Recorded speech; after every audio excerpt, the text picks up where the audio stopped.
Hello, everybody. Welcome to our final day of the Trust for Sustainable Living's Climate Justice Partner Power Summit.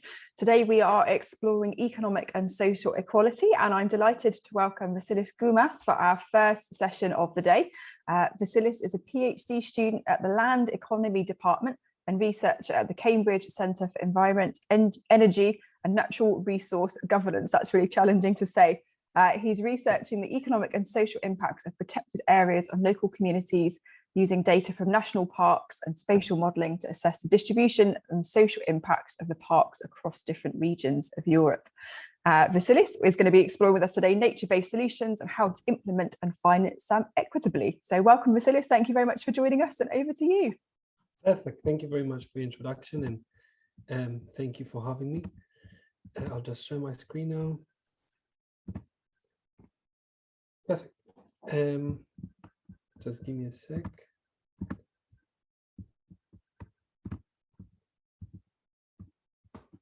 Perfect. So yeah, hello everyone. I'm glad you joined for today's seminar. As Kirsty said, I research for the past 3 years. I've been researching the economic impacts of national parks or other protected areas on local communities, on people who live within them. My research is focused in Europe.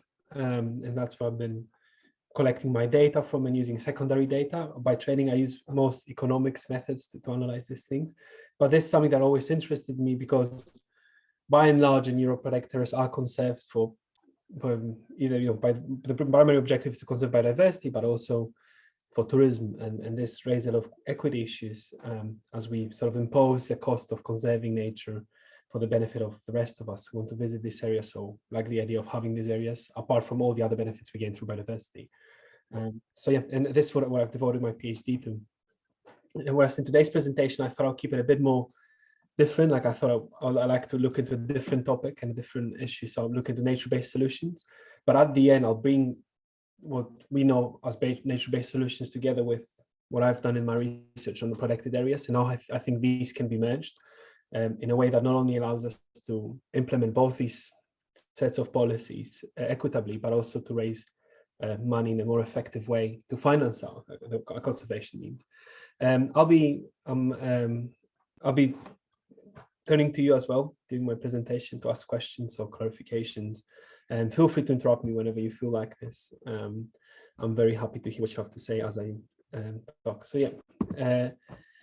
I'll split my presentation into 4 sections. The first one is an introduction, where I'll give some introductory material. Then I'll discuss the impact of nature-based solutions, which is quite an old concept, ancient in some cultures, but I'll describe the recent impact based on how we are implementing the modern policies of enforcing nature-based solutions or incentivizing nature-based solutions. Then I'll discuss different ways of financing it, and I'll finish with some challenges and how it can be merged with other types of policies. So I will start with a more general picture from a general problem. So this is included in not this photo, but the story behind this photo in Michel Neyhai's book from 2021. I don't know if anyone in the audience, can you guess what these are? Maybe you've seen this photo before. It's quite shocking. So I know it's appeared a lot on social media. Yeah, I got it. The first time I was asked to guess it, I guessed it wrong. I have no idea. Yeah. Turtle carcasses? Yeah, it's the head, the skulls of bison from North America. And you see there's a massive heap. And it was, these photos were taken before Western societies were aware of the irreplaceable damage that we can cause to our economies, to the natural environment, and how we can reach an irrecoverable state. They can reach a state from which we can recover later on. So back then, bison were hunted by the masses. There are 2 reasons for this. The economic ones, that you can harvest meat from bison and the hide. But additionally, it was also a political way of suppressing indigenous communities who relied a lot on this. So by keeping them away from the resources on which they relied, you sort of economically suppress them. And yet, so this, and what's interesting about this, what's mentioned in the book that Michelle Nye has published, is she mentions how when this was happening, suddenly a scientist from the Smithsonian Museum realized that the bison population is being depleted in North America, and that it's really decreased. And people weren't believing him, like they thought it was inconceivable that this could be possible, that we can deplete a population of bison to such an extent, and that humans don't have the capacity to do it. And what was very interesting is that then when there were moves to conserve the bison that many people led, and that we should conserve them, there were many arguments that predominantly white men of the day in the United States mentioning that if we stop hunting the bison, the men in our country will become weaker because they won't be hunting and they won't be representing some characteristic which I presume hunting brings out in men, or they thought brings out in men. So what ended up happening is, so suddenly you have this scientific argument that bison populations are being depleted. Today we know the benefits of having different species and biodiversities and having high biodiversity in areas, like we know the benefits of this. But even if you have these scientific arguments, you can still get some irrational arguments that are based on social norms. Back in the day, this was manhood and how manhood needs to be preserved by being rough and out in nature and killing animals. So this is something to keep in mind as we progress still today, or maybe we have a better awareness and we know that we don't need to hunt to fulfill our destinies or to use our bodies or to be active or whatever the argument was. But still there are other arguments and other social norms that are holding us back from making conservation more inclusive or from involving more people in it and more effective by extent. And I'll be talking a bit about today, but I thought this was an interesting theory that shows this contrast between our social norms and what should be done from a scientific perspective. Yeah, this is my gift, yeah. And there's one more story which bringing this perspective into modern days. This here is a rainforest in Ecuador, and there is a REDD+ project, right? So REDD+ are projects where money are given to people so they wouldn't cut down trees, essentially. So it's a deforestation prevention policy, and it's been moderately effective in different areas. There's a lot of research being done, and the office I work mostly by conservationists and plant scientists.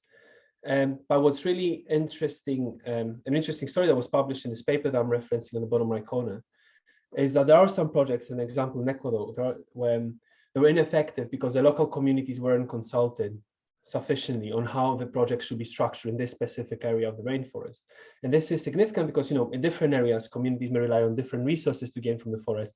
Therefore, if you arbitrarily design a policy that are based on what you think should be conserved and what you think has value by conservation value, unless you consult the local communities, it's very likely that your policy first of all will be ineffective, because if you prevent people access from an area that they need for their sustenance or that they need for spiritual reasons or whatever the reason is that they need, they will still keep accessing it because we have no capacity of patrolling endless hectares in a protected area.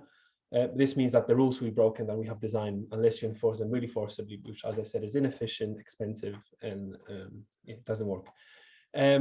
So there is a very important in consulting and including local communities when you design such policies, to ensure that you design a policy that works in the long term and you can implement it cheaper. So for instance, I did some work in Alonissos. I collected data from there. That's an island in Greece. That's a very big marine protected area. It covers a lot of ground. And there the fishermen are actively involved in conservation, of course, less so now because the park is facing a lot of issues, it's underfunded. But otherwise, the first stakeholders to report any wrongdoing being done in the park, because as I said, you cannot patrol an entire sea, are the fishermen, because they have an incentive in, for instance, reporting illegal fishing, because this works against their interest, because they want to fish. So you want to create this relationship where the local communities are involved. And the reason this is absolutely necessary is because we currently aim to protect 30% of, most countries do anyway, 30% of land and seas by 2030. So we have little time left. And approximately 60% of land that is currently conserved is owned by individual forests or by indigenous communities and indigenous and local communities. So involving them is not necessary to achieve our targets, but it's also necessary in order for us to conserve nature to the level that needs to happen. But for this, involvement of indigenous communities to take place. We need to acknowledge the needs, for instance, in this case in Ecuador, they need to know, for instance, what are the uses that indigenous communities put the forest to before the REDD+ project was designed.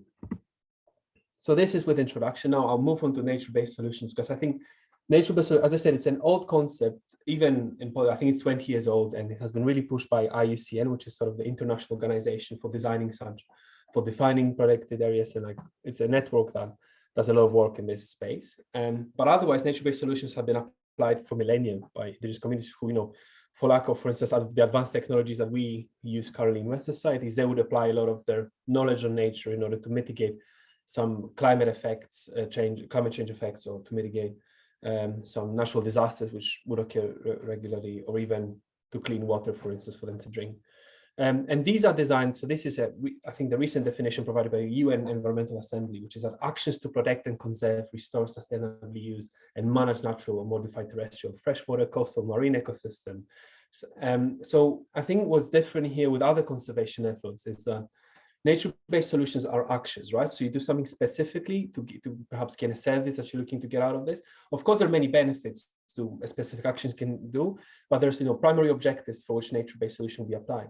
Whereas in conservation, it's an area-based policy where you designate an entire area and you decide to preserve the nature there or to restore it to its previous state. So nature-based solutions are more about specific activities, and these activities are things that you may already know about. It could be from planting a forest so that, you know, it can, the service it provides us there is, you know, it helps biodiversity, but it also sequesters a lot of carbon from the air because, you know, we need this carbon for the trees to grow. So this is, for instance, one such nature-based solutions, but other ones which are very popular, you may have heard about them, is mangrove forests, of how growing mangroves by the coast, for instance, helps prevent, you know, this coastal erosion because of the sea and the currents that the sea brings, and also protecting from the force of waves or any natural disasters coming from the sea.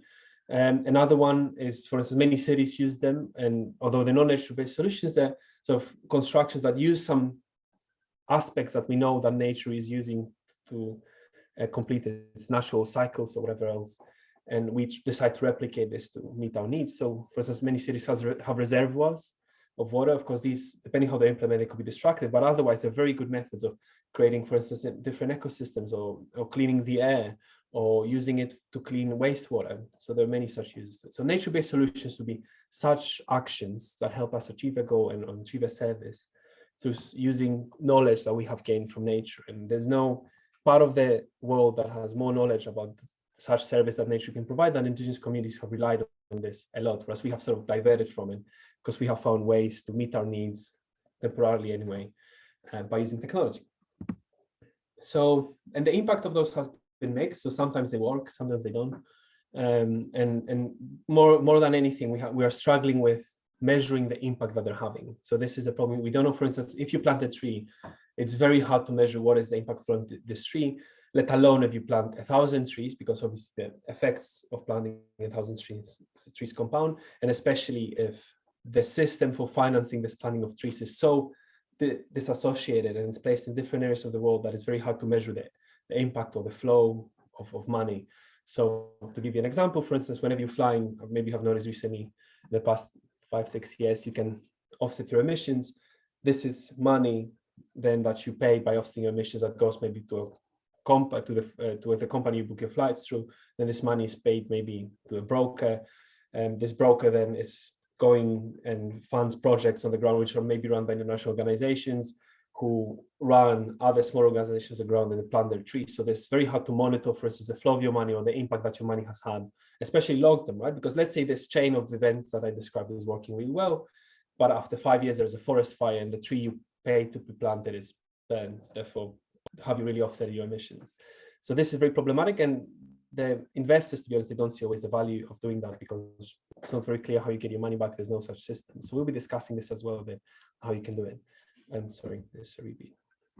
So there is a report provided that the the WWF has published, which recognizes, it provides 4 recommendations on how to finance nature-based solution. The first and the most important one they mentioned is to recognize the value and select the right instruments for implementing what you want to do. So to know exactly what is the value of your action and to measure it as accurately as possible, because this will help with transparency with investors. If you tell them, this is the action I want to engage in, this is what I want to fund, to create. And if you're able to demonstrate, acknowledge the value of your activity, then it's more likely that you'll be able to select the right instruments to do it, and also convince your investors to do it. Then acknowledging the trade-offs is potentially problematic, but usually investments, at least the way it happens right now, although this is changing because we have frameworks such as TCFD or other such frameworks where they're aimed to change how investments happen. But otherwise, with nature-based solutions, we don't have just to consider the action of the fact that we're planting mangroves on a coastal area, or the fact that we're creating a reservoir to clean the air in specific urban settings, or we're creating green roofs in cities to lower the temperatures part of the cities and to control rainwater. And these actions have effects on people's lives. So for instance, if you decide to plant a forest on an area that was historically cultivated for agricultural purposes, then it's very likely that you'll be clashing with local farmers who are relying on this. So there needs to be some communication with them on how this transition will happen, or to provide compensation for whatever damages could be caused by your decision to suddenly conserve a piece of land. So these are negotiations that happen, and for this to happen, you need to acknowledge the trade-offs and be open about them to your investors. So it's very clear what are the trade-offs, because unless you do this, remember the example from Ecuador I mentioned earlier, unless you get the farmers or the local communities on your side, it will be then very difficult to create a sustainable solution that will last in the future, because the first people who break the rules will be the people who are dissatisfied with whatever policy you've introduced. And then to identify strong and clear metrics. And this is, I don't know if anyone is considering in this audience career in this sector, but I think it's buzzing right now. Because we have no idea on how to measure a lot of the actions we have and what the impacts of these actions are on the environment. However, the United Nations or the G7 are currently putting in place frameworks that in the short term, companies are applying voluntarily, but in the long term, they may be forced to apply. So they have to measure what is the impact of their businesses or their investments, both environmentally as well as socially and otherwise.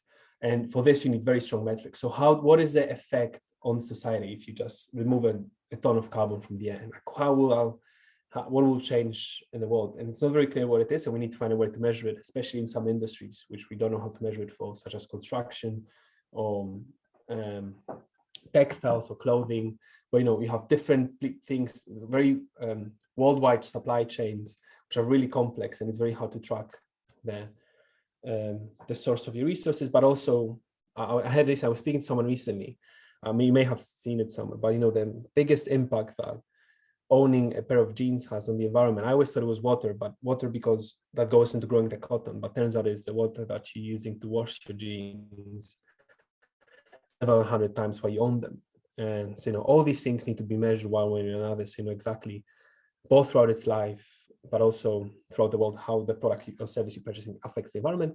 And lastly, need to create more supportive policy. So it's unlikely that the first three steps I mentioned will be applied voluntarily by the private sector. So you need sort of framework where they think they have to do it or they're forced to do it. So this is it. Does anyone have any questions from the audience at this point? Any clarifications or any ideas? This is so mind-opening. Oh, thank you. Thank you. Oh, thank you. That's very appreciate the support. I live in a building with green roof, and I just feel proud. It's somehow it does connect me with the nature, or I'm a great dreamer. I'm not sure, but I just always go and look the soil there, and it feels interesting.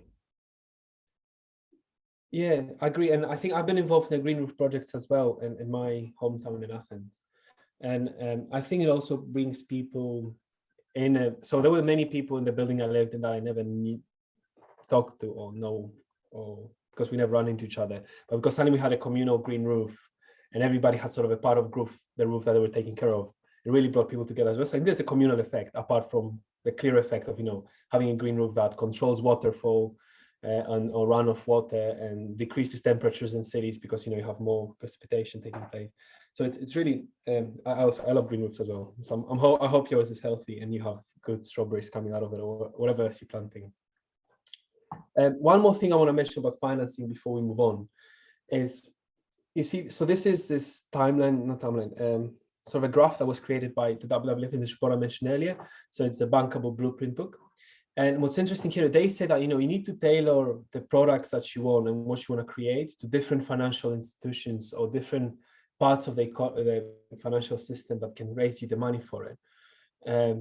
Because, for instance, because this way we'll be capable of raising more money. So for instance, if you go with a purely mission-driven pitch deck of why, for instance, you need to raise money to invest in a reservoir that will be created near a city, it's unlikely that unless you provide a very good strategy on how this will raise money and how you will return the investment with interest to your investors, it's unlikely that you'll be able to convince, for instance, people on the left-hand side of this graph. So the people who are purely driven by profit and they have a responsibility of increasing the value of the money of their investors and clients. However, if you're looking at more, you need something that you know there is no way that this will return money because it's a need that currently is not valued in the market. So for instance, this could be creating a reservoir or creating a forest in an area of the world that has little commercial value or marketing value for companies. Therefore, there's no real interest in them investing there unless it's to tick off a box of some policy.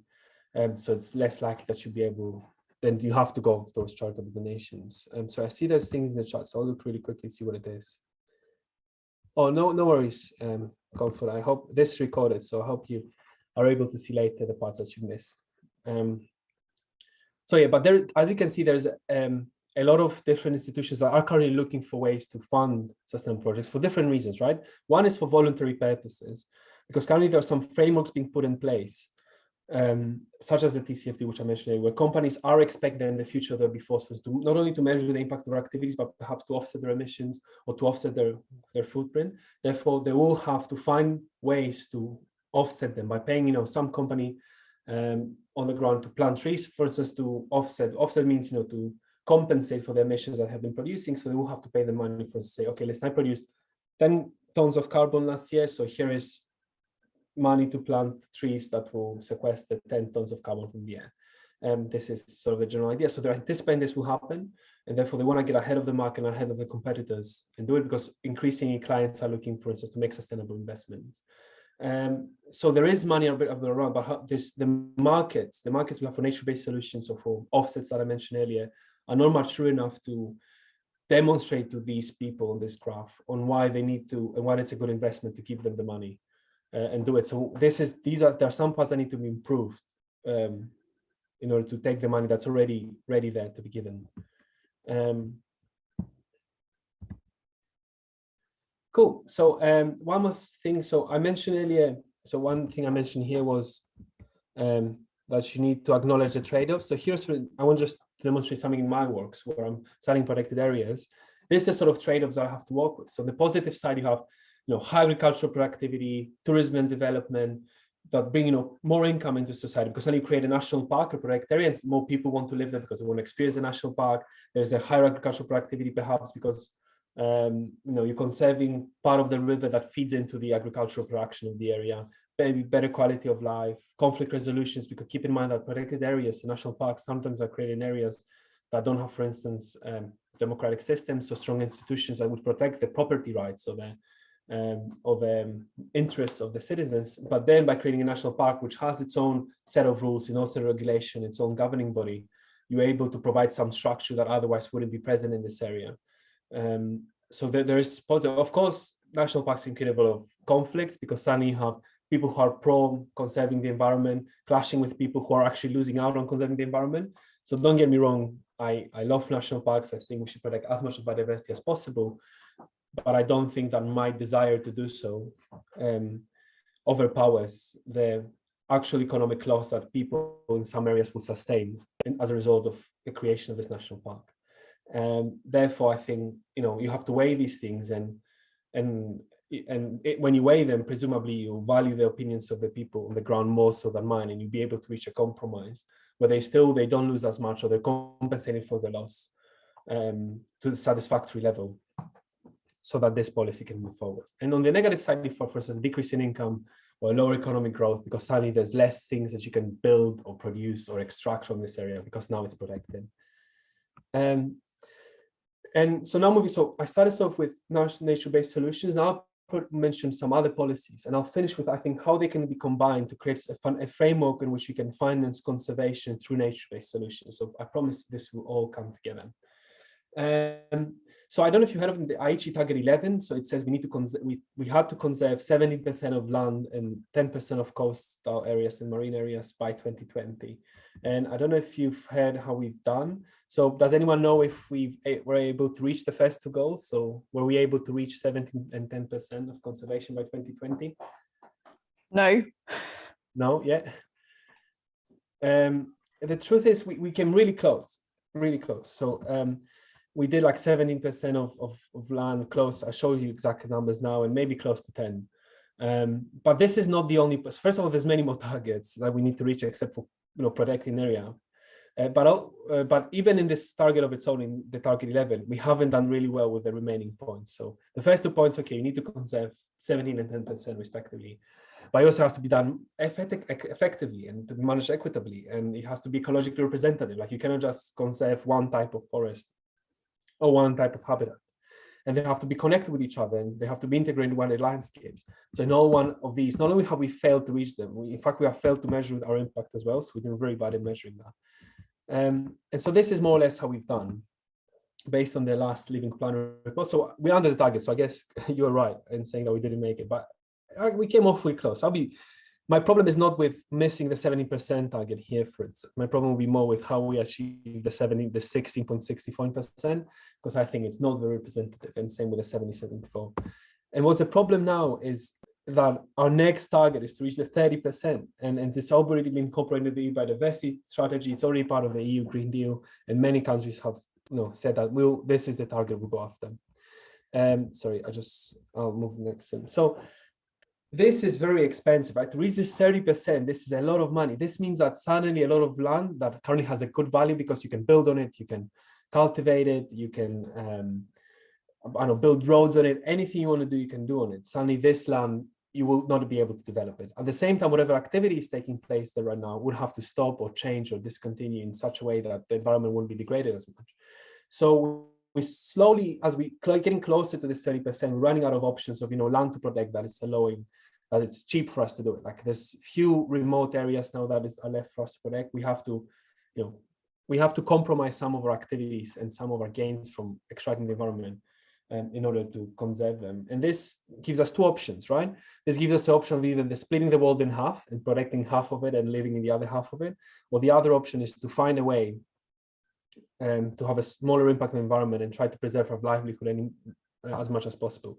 Now, this is an ongoing debate, so I won't get into this because it's very controversial on how this should be handled.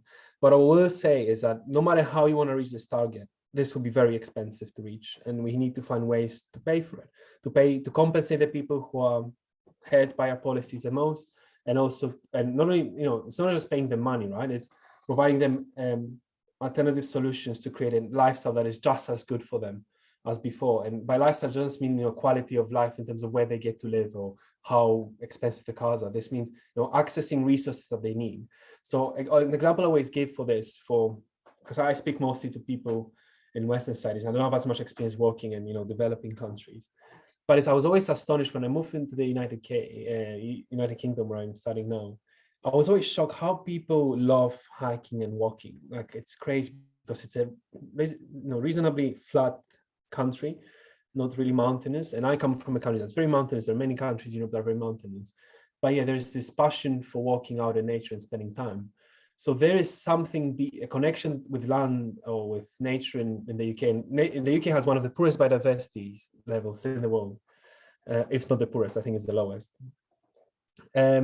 So suddenly, people love doing this. So if you prevented them from doing it, there will be a significant hit on the quality of life. Now, keep in mind that there are societies which are significantly much more connected to nature than people in the UK are in many other ways. Beyond walking, they just, they rely, for instance, they take things from the environment. If we need to find a way to conserve this 30% and raise money to it. Now, there's different ways that have been suggested. One way is, for instance, to identify ecosystem services. So what are we getting out of the environment? Are we getting fresh water? Are we getting food? Are we getting climate regulation, the fact that we have a stable temperature we can live in? How much do these things cost to us in our economy? And once you price them, you create sorry, I skip over this because I see that I'm running a bit out of time. So once you price them and you say, okay, this is what we get out of the environment, so then you can set up a system, like a payment for ecosystem services system, where you be compensating people who are charged with conserving the services that we withdraw from the environment. So this is something similar to the Red Plus project I mentioned before, where people or farmers will be paid not to cut down their trees. There's a similar policy in the European Union through the Natura 2000 network, where people can receive money with their own land if, for instance, they're conserving some species of bird, or if they're conserving, there's something specific that's being conserved that is of value, they're getting paid to do it. So, by identifying what we derive from the environment and by pricing what we think the value is, you can create such a system where you pay people who are in charge of conserving this. But this is very problematic because, first of all, how do we put a value on this? Okay, maybe wood has a value, water has a market value, but a bird doesn't. So this is first problem. So it's challenging to put a price on. But let's say you do this, right? Let's say you are able to set a price and that's reasonably accurate, which is hard to do, but it is possible and it has been done. And there are many methods of doing this. There is a problem, and I think, sorry, I'll skip a slide. I'll come back to this. So here is a problem. So this is from an application that happened, I think this is in Chile. Or Costa Rica, where this policy was implemented, right? So you see that forest cover in the country, the percentage of forest cover was decreasing significantly. This payment for ecosystem service was introduced, where money was paid to people so they wouldn't cut the trees. And there was a significant improvement in forest coverage because people now, they didn't have to cut down the trees because they're making money after conserving the trees that were on the plot. The problem is that the moment you stop paying this payment for ecosystem services, literally the same day, in many cases, trees are being cut down.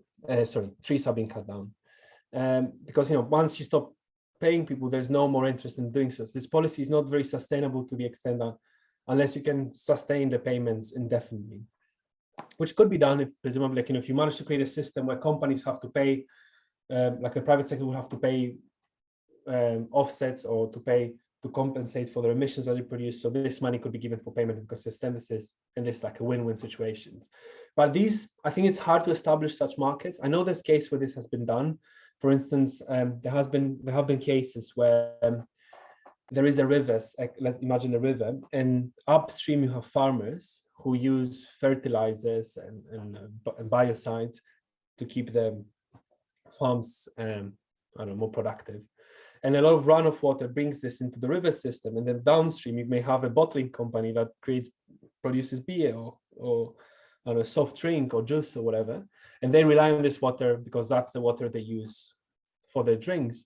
So obviously there have been cases where they would pay, for instance, the upstream users of the stream money to stop using these products or use less of them in order for them to enjoy cleaner water. And the reason that the farmers upstream are willing to do this is because, okay, so if I stop using my fertilizers, I will face a 10% decrease in my productivity of my field. So if you pay me that 10%, then I'm happy not to use them anymore.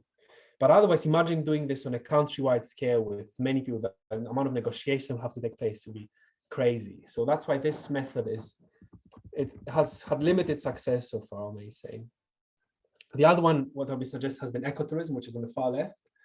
And I'm not a big fan of this solution. There's many ethical issues with it. Essentially, what ecotourism means is that, cool, so why don't you conserve the environment for us? And then we city people, or we people from richer countries, we can come a few times a year and we'll pay for being there. And then we'll leave and you conserve this. So this is first problematic because you treat parts of the world as if they were an amusement park, which you go and visit, and the only value that these areas have is for us to go there and enjoy a nice weekend or a holiday. So that's first, like as an idea, I think it's problematic. But secondly, I think it really changes the fabric of the communities that operate there. This has been an issue in Poland. In South Poland, there's a park where in Tatry, where there's a local community here, which, they have really changed the way in which they operate in order to accommodate the tourism. So now, instead of engaging in other activities they would have done in the past, now, for instance, they'll be selling products that are from the culture. And the problem is that they're not always strictly related to the culture. They're very often just a caricature of the culture that they think people want to buy, right? So you've created some products that are more touristic, so easy to sell, or more easy to produce at scale for people. So that's why I think ecotourism is problematic. It's very, or otherwise has to be applied very carefully, I think, and not to be the main driver of profitability for a region. It maybe can be something that can fit into the income stream that this area will have. If anyone's interested in more, I have many reports that back my opinions. I didn't just make this up. So biodiversity offsets. Yes, in biodiversity offsets, what I said before is that, okay, you destroy part of the land. So if, for instance, a mining company or a housing developing company, they destroy part of the land, so then they're obligated or required by the legislation to go and conserve some other part of land as well to compensate for the type of land and for the unit of lands that they destroy. So the way it works, for instance, if you have like a very loss, so let's say the yellow box is the land that has been depleted, so then they have to create in a different area to plant trees, for instance, or to plant mangroves into different areas to compensate for the one that they destroyed. And you keep on going like this. Now, what's problematic with this, as you can see, once the space in this big box I have here runs out, we'll end up having with 1/3 of the boxes being yellow, 2/3 of the box being green. So essentially, this policy gives permission to develop 1/3 of the land that's available. And what's also problematic is that, for instance, sometimes these laws about offsetting aren't very restrictive about where you can offset your destruction. So let's say you cut down a forest on a mountain in Greece, and then you decide to offset your emissions in a different area in Greece or in a different country even. Therefore, the laws that the people in this community in Greece have sustained is still there because you offset your emission random place that has no connection to this specific one. So on the global scale, maybe you've offsetted your emissions, but on a local scale, you really haven't. And there's different ways in which these emissions can be offset, yeah? So the first one is what I think mentioned earlier, which is, okay, so you destroy the environment, and then so this line, the black line here is, the state of the environment, this presenting, so biodiversity feature. So let's say you cut down the forest up to here, and then you decide to preserve it from now on. So whichever company starts developing from here onwards, they have to offset their emissions and to keep, to offset their land destruction and to keep levels at this point. Another one is that, okay, listen, we've decided that we've destroyed the environment enough, and now we have to restore it. So while offsetting, you need to improve the state of the environment compared to what was before. So for instance, here, the difference is that here is, it's usually 1-for-1. So for every unit you destroy, you have to replace a unit somewhere else. Whereas here it could be 1-for-2, right? Because we don't only want to offset the emission, the land destruction that took place, we also want you to bring it back to a better state that it used to be in the past. So you set like a target level. And you can see like this gradual, there's like, for instance, interim phase. So this happens very often in coal mine places with mines, because suddenly if your community relies on mines, you can suddenly decide that you need to stop the destruction of land and need to offset your emissions right away. So it could be an interim phase where we just slow down the destruction, which is a yellow line here, and then there's once we reach a threshold, which is like, if we go below this, we're messed up. So once we reach this point, then it's when we start to replenish. Then replenish the units of environment that we have destroyed. So this is so far on offsets. So these are payments for custom services. And now I'll bring it all together. So there's 3 ways, I think, in which all these things I mentioned now could come together in order to potentially create a system that can finance things accurately. So the first part is we need market regulation. I think it's very unlikely that the private sector will realize in time that the environment is being replenished in such a way that it will harm us all in the long term. It's already harming us. And by the time I think that companies realize this, it will be a point where it will be too late. And the reason I think it's not being realized, not because companies are evil or anything like this, private sector. The reason this is happening is because currently we're not accounting for the destruction of biodiversity that is taking place. So we're not, for instance, companies that are extracting oil, or maybe oil is by example, that are cutting down trees, they look at how many trees they need to cut a year and sell in order for them to maintain a certain profit. So it's all you measure, it's the flow of this resource.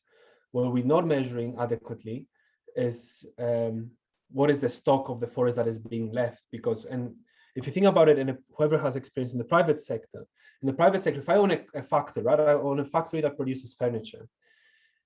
And let's say, oh, that's all I do. I produce furniture, sell furniture.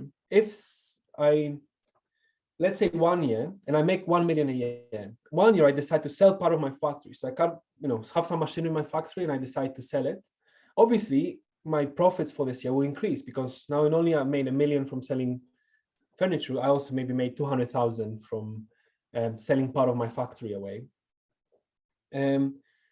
But the problem is that my capacity to produce the same amount of furniture next year is decreased because I have less capacity to produce because of part of my machinery. So this is the way we treat the environment right now. We decrease the environment, the nature's capacity to replenish itself by destroying its natural cycles or disturbing natural processes. And this isn't showing up on our balance sheet. On a balance sheet, we see, for instance, the flow of nutrients or the flow of resources that is taking place globally, but know how much is left and how much a tree cutting company, what is their capacity to produce this money in the future? Because if investors knew, for instance, that this company has been doing really well for the past 5 years, but maybe they have 5 more years worth of cutting trees, then the stock value of this company will fall. They will find much harder to raise money, much harder to get a loan because there will be a huge liability and a huge risk. But this I'm not accounting for.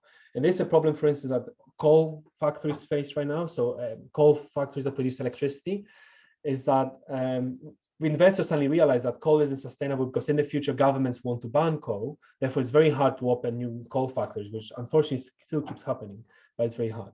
Therefore, that's why the private sector is incapable of coming up front with drastic regulation. So I think you need some market regulation coming from the government. I think this is why I envision the role of the government taking place is in designing policies or setting a direction for the private sector to follow. And I think in this case, what the government could be used to determine a baseline offsetting. So let's say if you want to create a policy that combines what I mentioned earlier, biodiversity offsetting and nature-based solutions, we can determine a baseline for offsetting. So this is how much we want you to offset. So 1 for 1. So for every unit destroyed, you need to offset another one.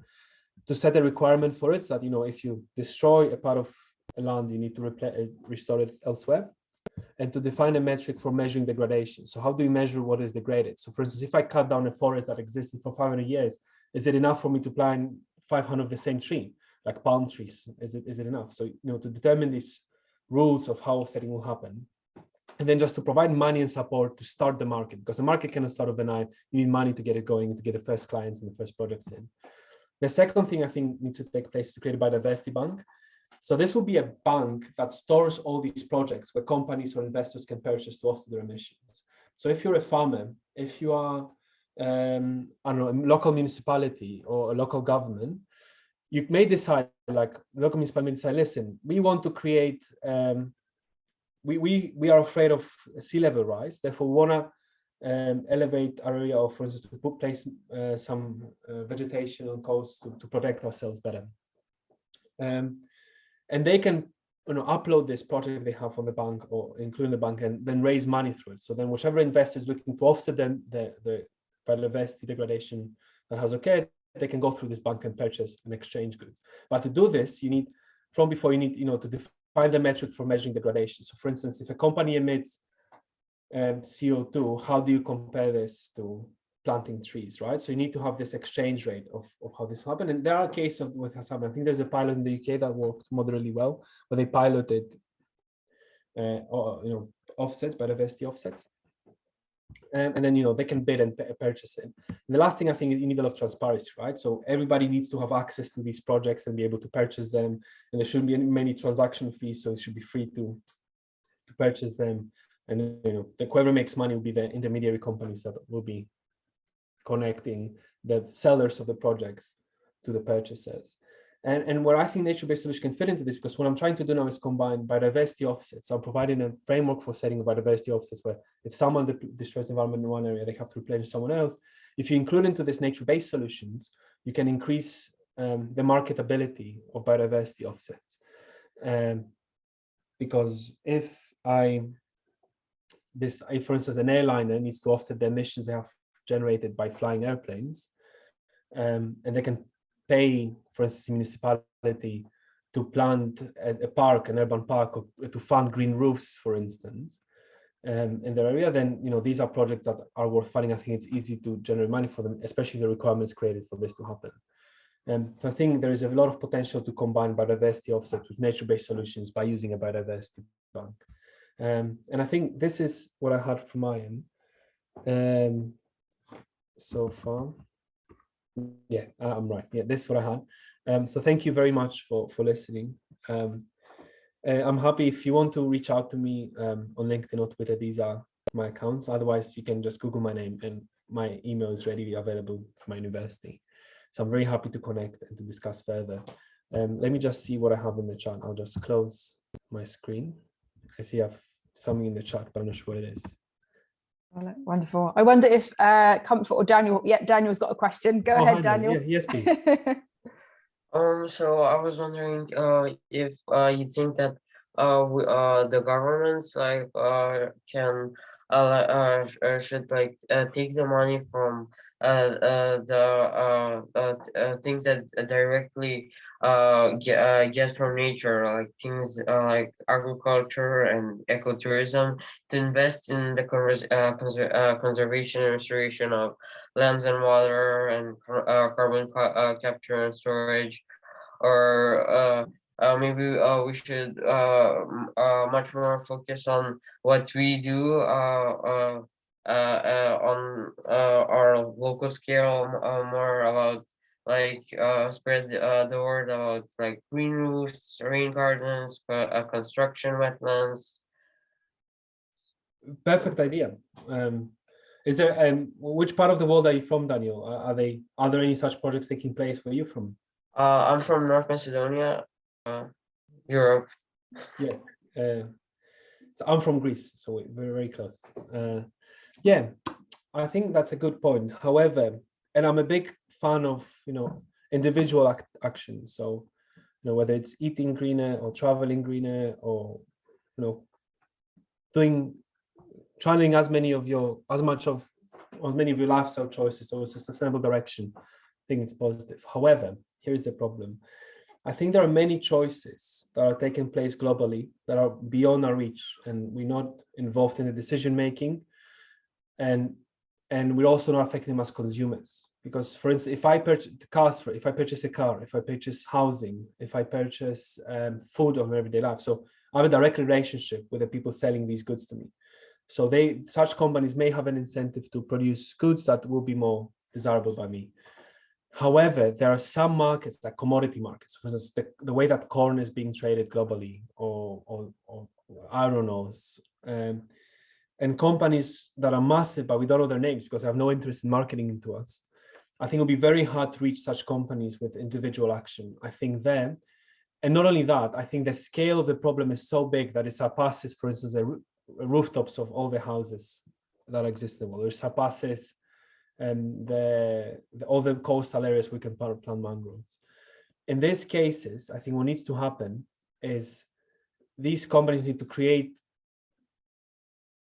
and frameworks to exist for these companies to get projects. So I think a combination of both is required: individual actions and corporate responsibility.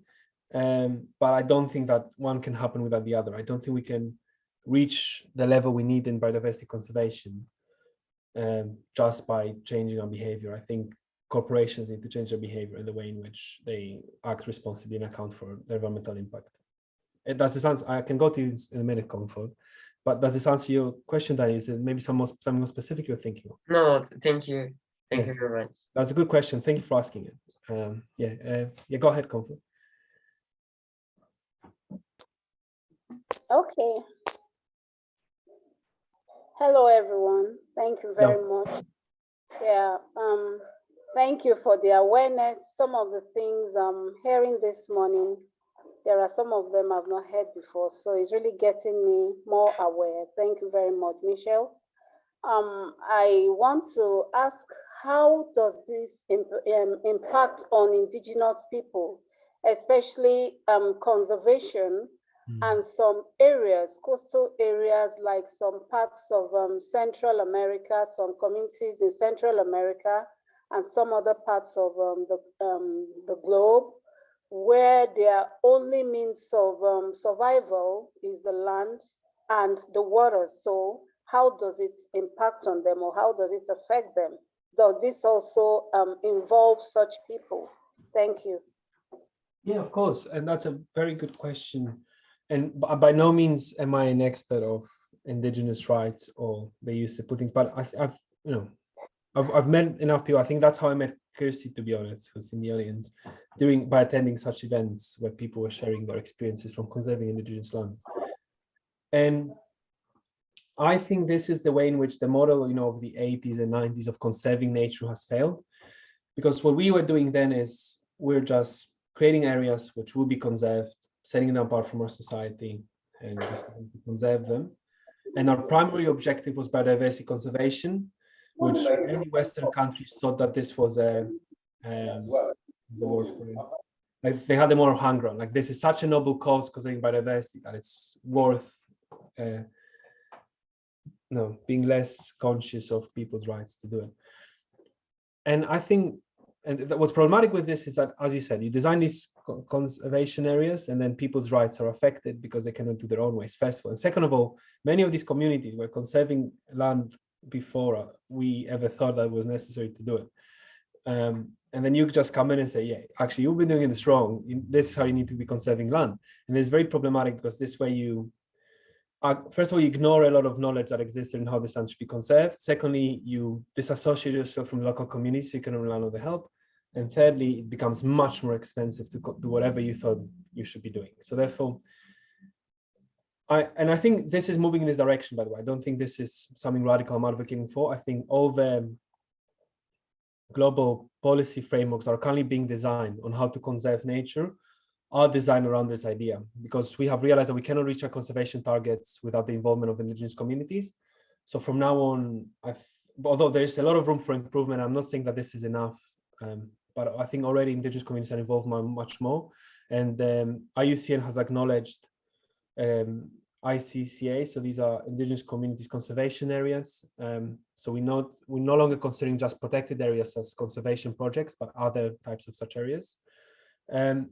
But as you said, there will be cases where indigenous communities, negotiation will have to take place, and maybe not so much with indigenous communities, but let's say, for instance, with local communities in other areas where they've been farming their land very intensively for many years, and you cannot just ask them suddenly to stop doing this. This is a big problem in the UK as well. For instance, in Wales, there's a lot of agriculture, and in many parts of Europe, you cannot just demand from local communities to stop growing foods and to decrease their income voluntarily. So there, I think a compensation scheme would have to be introduced. There have been other more radical ideas been introduced, like having a universal basic income attached to biodiversity, so that people who are in charge of conserving biodiversity, they have some secure income deriving. So it's like a next step to payments for ecosystem services. Or there could be, so a transition needs to be designed. So I think this is what has been happening in Central Europe a bit with coal plants, which are being shut down, or coal mines, where the governments are pumping a lot of money into retraining people of a certain age so they can go into different industries later on. So something like this would have to be held. But I agree, I don't think the burden of conserving nature should be allocated on indigenous communities disproportionately. Yeah, Eva. Thank you, Vassilis. Eye-opening presentation. You said you are interested in green habits yourself. Yeah. Do you have any sustainable living habits, and can you share with us if you have any? Yeah. So I don't drive, but I don't know if that's by choice. I think I didn't learn how to drive, and I always lived in cities. But I guess I can claim it as sustainable behavior. Another one,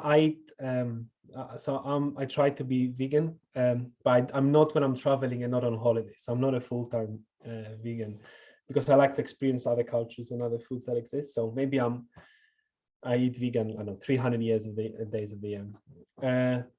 So that's another one. I also, in shopping, I don't know, this is something that I learned when I was in Greece. We do it a lot. I know that many countries do it as well. We eat seasonal fruits and vegetables. So you eat tomatoes in the summer. You don't eat tomatoes year round, or we eat oranges in the winter, not year round. And something this is funny, just a parenthesis on food. Yeah, so yeah, this is another behavior. Maybe I had a story to say, but maybe I won't. Yeah, Kirsty, sorry. I have a whole load of questions. I wrote a whole post-it note back and front. I was just typing in the chat. I think that I like you, am almost vegan. I think the phrase is flexitarian. So I choose to try and eat vegan on, as much as I can, but not exclusively. Okay, so I have lots of questions. So my first one was in terms of the sort of nature-based solutions and national park areas that we've been talking about. How are Indigenous groups and local communities defined in a sort of socio-economic sense? Very good question. So in my, again, I've never worked with Indigenous communities, so to say the least. So I'll start with saying what in my work, how we define local communities. So in my work, I work predominantly with local communities in Europe. And just for context, because I know people are joining from different places in the world, that living standard, quality of life standards differ significantly in different parts of Europe. So there's some areas where I worked in, for instance, northern Greece that were very, very poor, especially because Greece is recovering from the financial crisis. And equally, for instance, I've been doing research in the Calanques National Park in Marseille. We have very poor communities inside the city and also extremely wealthy ones. So, things vary a lot, but my definition of local communities in this sense is based on proximity. So depending on who lives inside or near the protected area.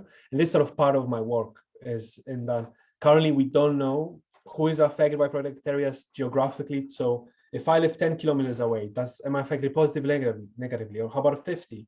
Or do I need to live inside? So I'm studying this. So I'm starting to see, depending how close do you live and how you're affected depending on how close you live to the protected area.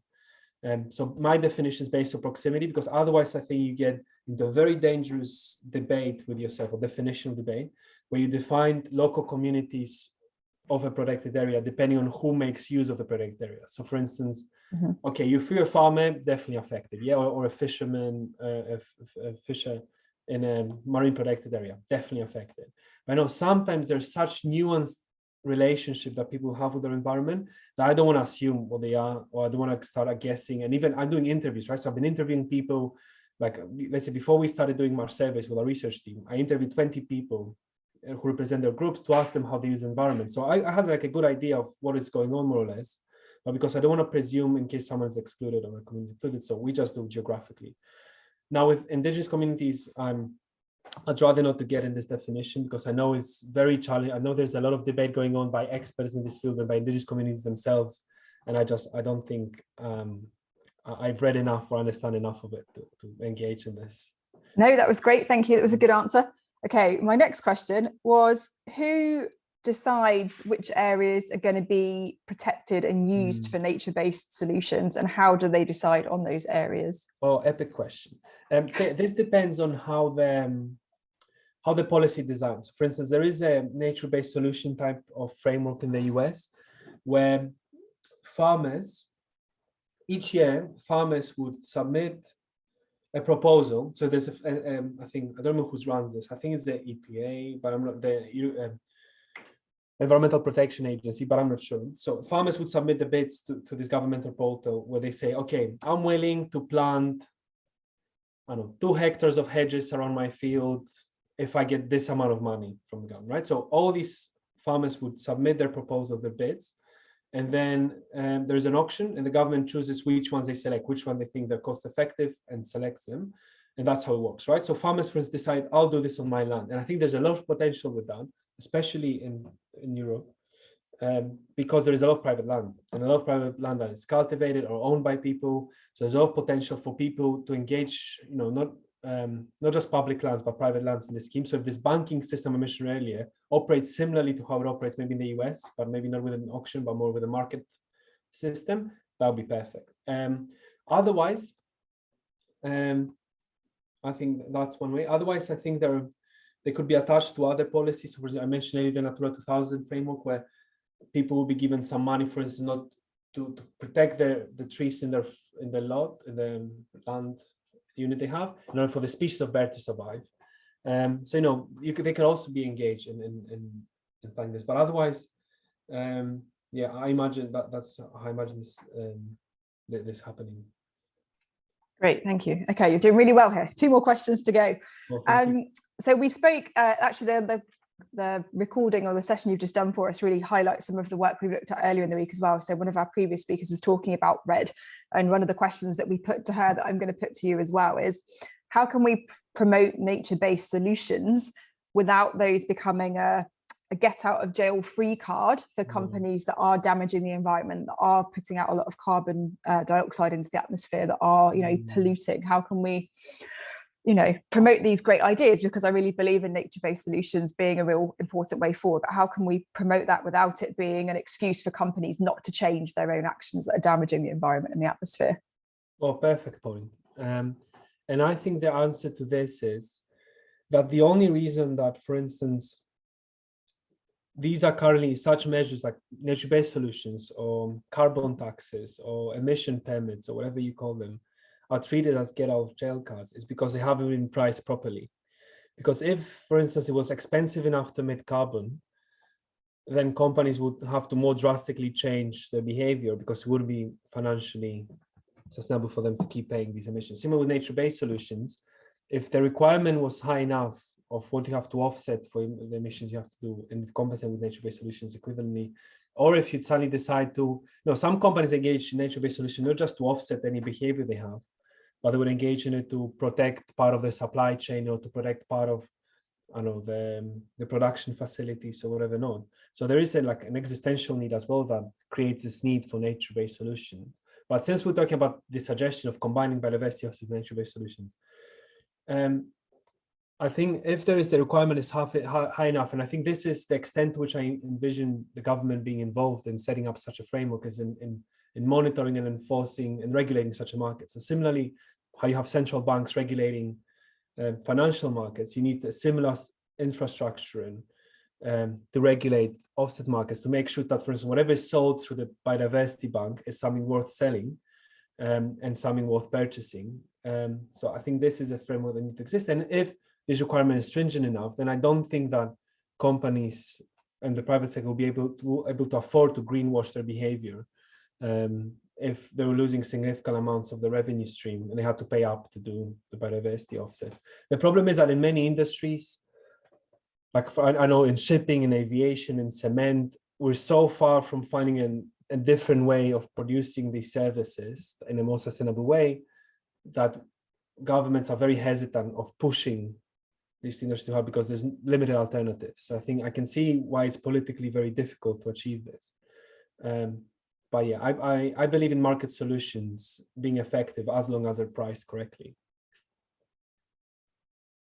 Great, thank you. Comfort, go ahead. I'll let you ask your question.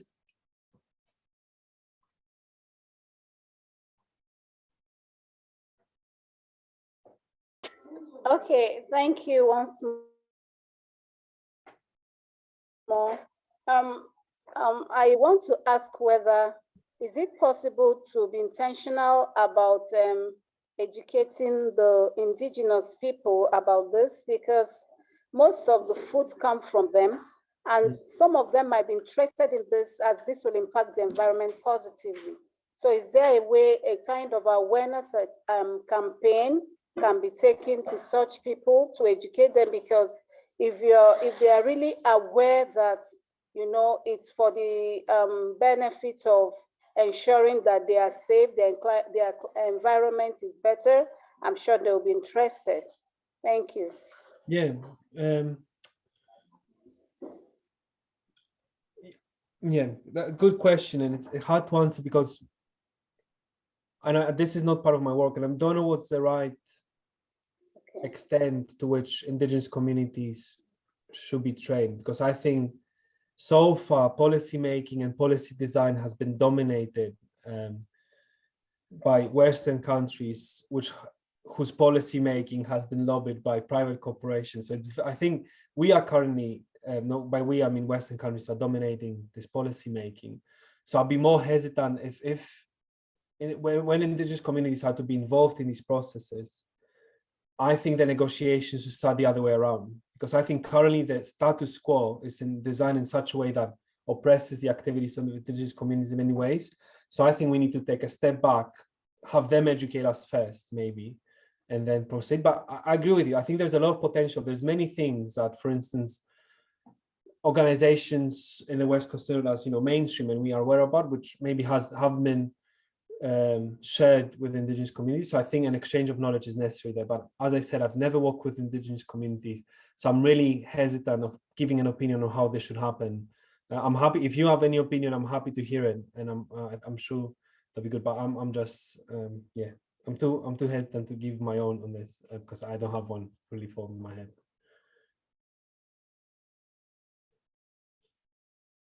Yeah, but thank you for the question. Thank you, Kamfa. I've got one final. I don't like dodging questions, so I'm sorry for. But I don't know how to answer yours, so I'm being open.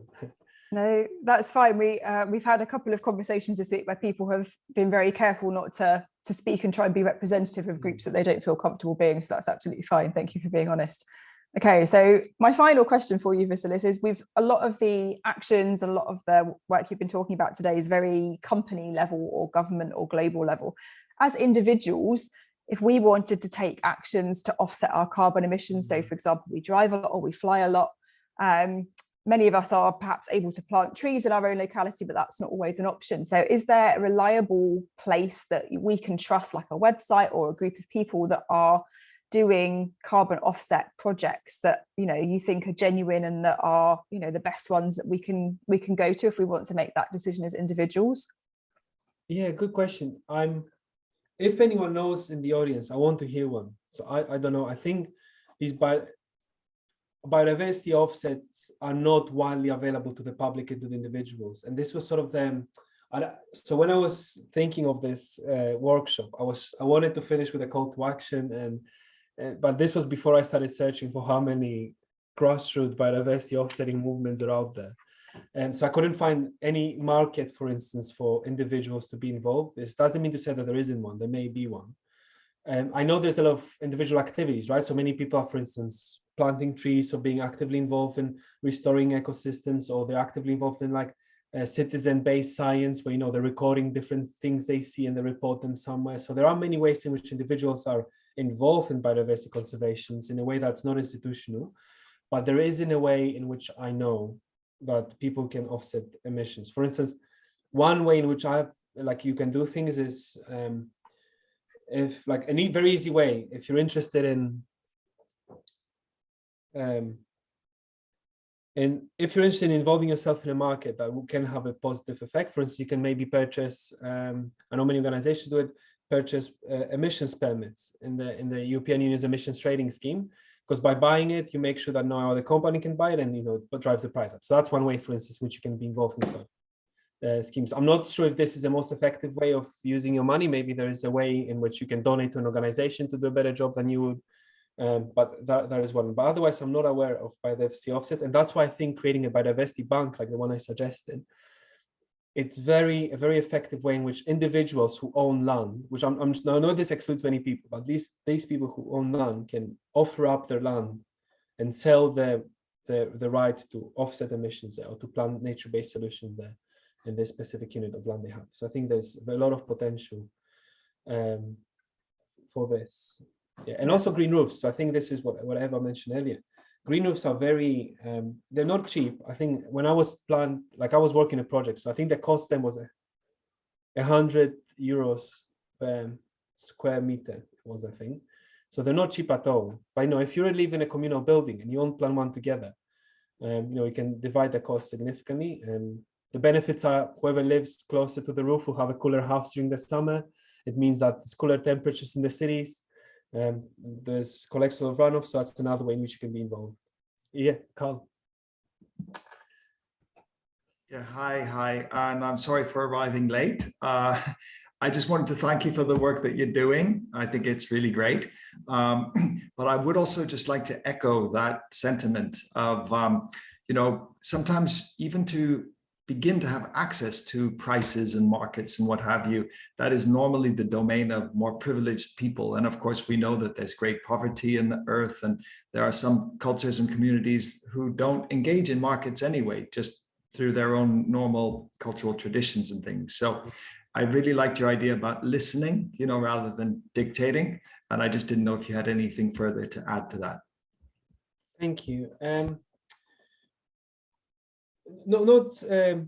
nothing specific, but yeah,